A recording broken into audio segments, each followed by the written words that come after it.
And in order to understand anti-racism, we first have to define racism first. So, racism is the combination of racial discrimination and power. So, it occurs when people in a position of power or people who have a backing of systems of power discriminate against racialized people on the basis of race. So, what's important to note here in the definition is the power part of this equation, because that is the part of the equation that is what distinguishes racism from discrimination. So, the levels that racism works on are on the individual level, the interpersonal level, the institutional level, and the systemic level. On the individual level, that means the beliefs and the attitudes and actions that individuals hold that perpetuate racism. So, an example of this is an individual believing in the superiority of white people.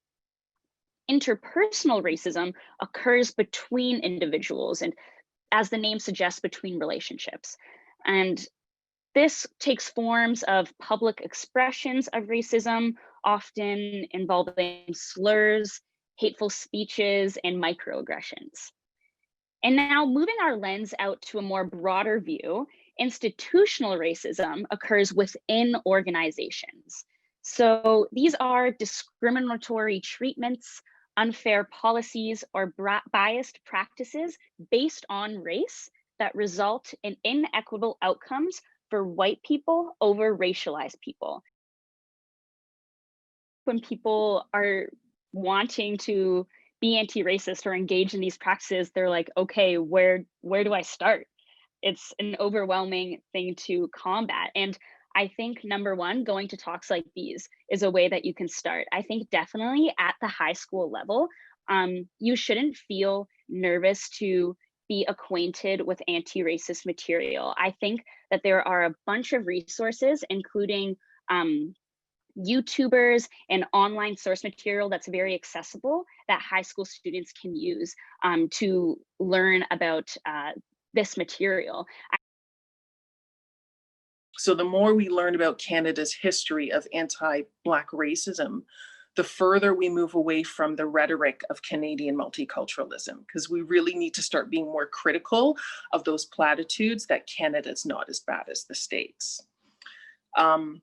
So much of what Black people know from lived experience, from bodily felt knowledge, from our inherent ways of knowing and being, from our seeing and storytelling, isn't recognized as credible in white dominated research spaces, in literature, or our educational institutions, which are inherently colonial.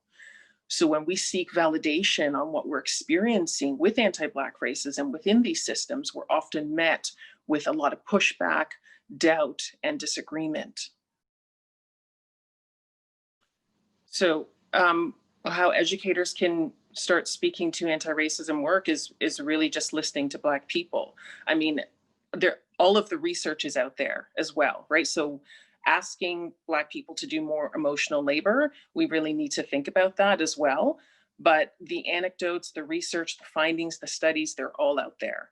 And a lot of us are using social media too. So really going through your feed, and if you're not learning anything new, or if the people on your feed continue to look just like you, that needs to change.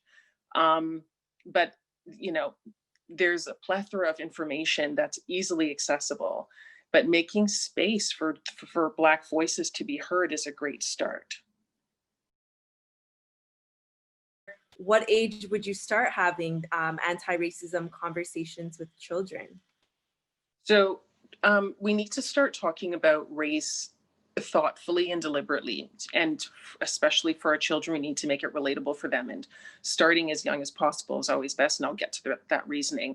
But you know, making it relatable, like how would you feel if, or how do you think so and so feels when?